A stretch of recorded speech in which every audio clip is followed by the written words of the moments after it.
राधा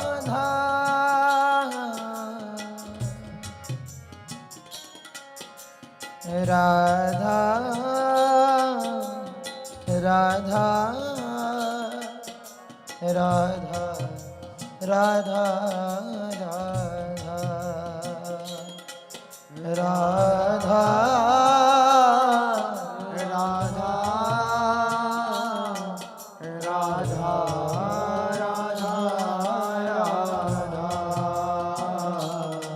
राधा राधा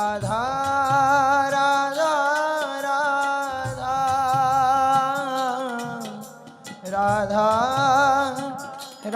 राधा राधा राधा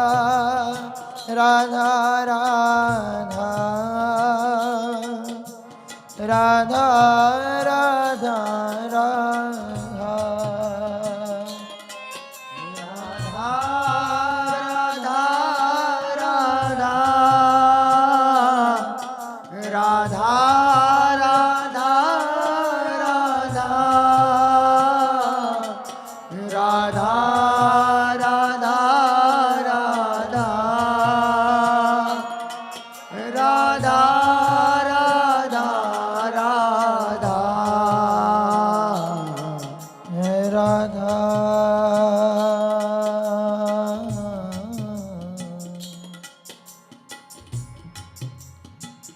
राधा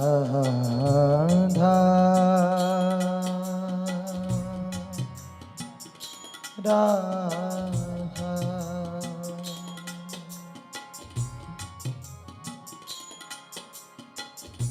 इतना तो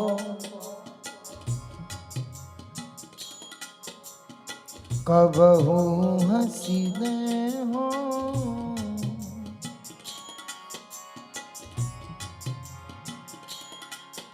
इतना